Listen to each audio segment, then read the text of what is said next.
so important.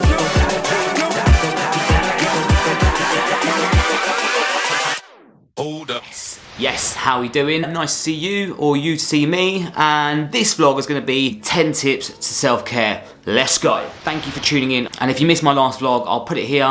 That was why I give back and 5 tips to giving back from my personal experiences. Definitely some powerful stuff, so yeah, make sure you check that out. Link will be above as well and below. This vlog is going to be all about 10 tips to self-care. So these are things that I've accumulated over the last sort of year or so, and they've massively helped me. There's some absolute gems in here, so make sure you check them out. Some of them may work for you, some of them may not. That's not a problem. Just take what you can out of this and give it a try. What's the worst that can happen? It's only going to make you feel better. So, tip number 1, patience. Now, it's something which I definitely didn't have. I was always impatient. I thought that was the right way to think about stuff because you want to be on stuff all the time. And one thing I've tried to do is just relax a little bit, be patient, because ultimately things do not happen. It was almost like I was wanting instant gratification, and it's not going to happen. So when it comes to my business, when it comes to me, I know I need to be patient. It's almost like when someone goes into the gym and they want to work out, you know, they want to transform their whole selves. It's not going to happen straight away. So patience is a massive one. Just give yourself time. Tip number 2,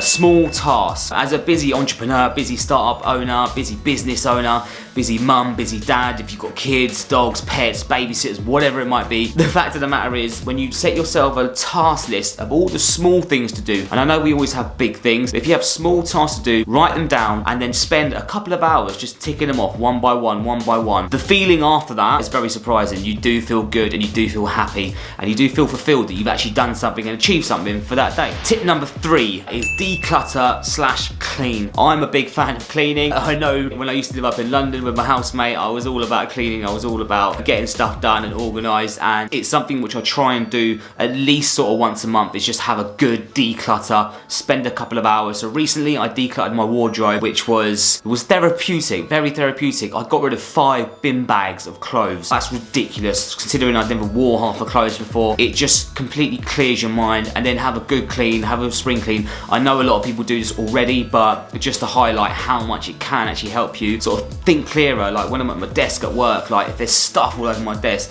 I just generally feel like my mind is like boggled up and I just didn't like it. So give it a go, spend a couple of hours cleaning and decluttering, it does help. And tip number 4, this has probably been one of my game changer ones recently, and it's all about notifications. Notifications on your phone, laptop, iPad, whatever it might be. I'm gonna pull up a screen here so you'll be able to see what's going on. I just wanna show you how much of a difference this has made, because when you have notifications all on your phone and they're all going off all the time, you automatically want to look at your phone, release that endorphin, see what it's all about, see what's going on, who's messaged you, what Instagram like you got, or what friend request you got on Facebook. It can get overwhelming after a while, and obviously these apps want you to have their notifications on because they want you to use the apps more.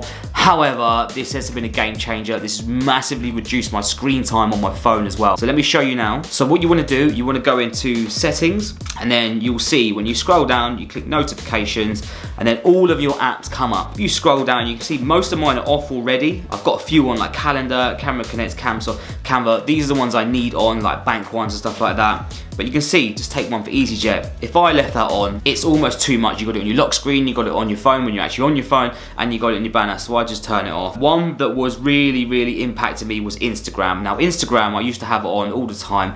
If you don't know, here's my Instagram link here. You can click the link below as well. I'm massively active on Instagram, and it really took time out of my day and almost just gave me an overload of information which I probably didn't need at the time, whilst I'm trying to run a business, whilst I'm trying to go about my daily life, and it was just a bit too much. So what I did, I just turned it off, and you know what, that in itself was a game changer. Social media ones, I pretty much all turned off. Facebook's off because it was just getting a bit too much. And what I've noticed is that I don't really go into my phone as much. I may look at my phone, there's nothing there. Right, okay, fine, good, so I'll carry on what I'm doing. But actually, there's obviously a lot of notifications going on, but I don't need to see them every day. But trust me, that one was a game changer. Give it a week or so, you'll realize how much your screen time on your phone's gone down. Number 5, this one is one I've done recently, especially moving back to the parents and tripling down on my business, is when you're stuck in your office for 15, 16 hours a day, which is what I've been doing recently, is just to go for a walk. Luckily, I live in a nice part of Berkshire, just outside of West London, and there's a lot of parks around. I put my headphones on. One key thing, put my phone on airplane mode. Put my headphones on, I've got an audio book, I'll take a 15-20 minute walk, that's all it is, but just do that. Disconnect from work, disconnect from all the stuff around you, watch what happens. It just clears your head. Once you go back, sit on your desk or go back, you just feel a lot more clearer. That's one of my really, really good tips for self-care. Tip number 6, and this one is probably a bit more of a mindfulness one. I actually learned this when I went to get hypnotized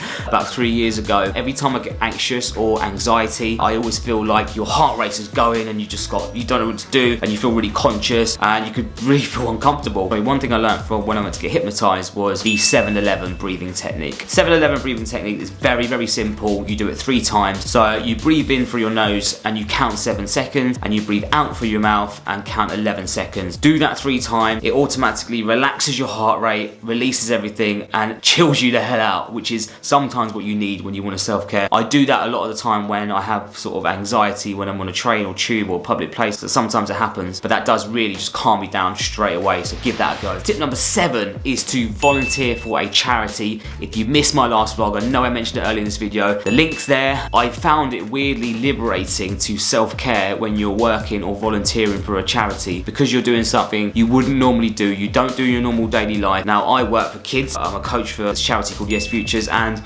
it's weirdly self-caring when you're actually caring for others, but you feel your own self-care because you're taking your own equation out of things. I fully believe that when you're trying to self-care, it's taking yourself out of you and actually just looking after yourself. And it's something which is it's an odd transaction, but have a look. I explained all the stuff in my last vlog, so make sure you check that out. So tip number 8. This one is probably a different one, which I've done recently, maybe with people that they don't actually realise what I'm doing. Literally just to call a friend, have a conversation, just talk about absolutely anything. It's funny how obviously liberating and how much release you can get when you're just having a chat about general stuff. It's quite an interesting feeling, but you know, to have a 10, 15, half an hour, 1 hour conversation, whatever it might be, just have that conversation. It's surprising how much you can release and feel good about yourself, and I think that's really important to self-care. It's something when I do with my coaching clients, obviously they talk a lot, they want to express how they're feeling. You know, even saying that, like some coaching conversations, I probably spoke for about 4 or 5 minutes, and then all of a sudden they would feel, you know, a sense of release and a sense of satisfaction just to offload. And I think sometimes when you take in a lot of information on a daily basis, especially in this generation with social media, it can really have a massive impact. Phone a friend, have a chat, yeah, see how you get on. So tip number 9, this one's an interesting one. I've only done this once, but it was actually quite satisfying, and it's to write a letter to yourself. When I say write a letter to yourself, this is one thing I learned when I was coaching for the charity I worked for. We got the kids to write a letter to themselves. When I was writing this letter to myself, I was writing down all the good stuff about what I've done, what I've achieved, what I know, everything about me, and at the end of that I read it back to myself, and you always get that sense of fulfillment straight off the bat, and that is an amazing feeling when you're coming to look to self-care for yourself. I really, really highly advise this. If you've got half an hour, just write a letter to yourself, write all the good things, even write some of the bad things down, because sometimes it's good to get those out too. I really think that's a really good self-care tip, which I've used in the past. And tip number 10,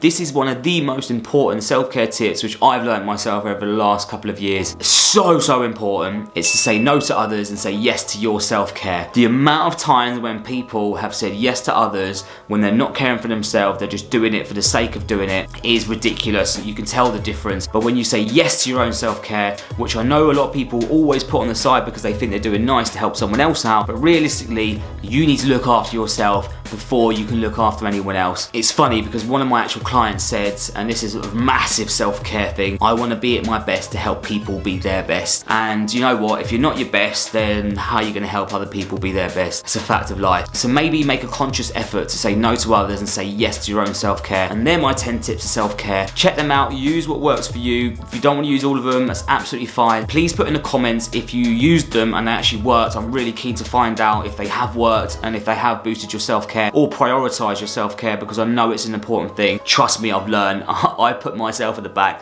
so many times recently, but then I had to say no, I'm going to take care of my own self and my own self-care. Make sure you check me out on Instagram. I'm super active on that. It's Ignite Your Mind UK. I'll put it down below. And also make sure you subscribe, press the bell notification. All I'm about is inspiring that one person, you, to help care for yourself and help change your mindset. And if you've got any questions, please put them in the comments below. I'll be happy to help. Thanks for tuning in. Until the next one, I'll see you later. Take care.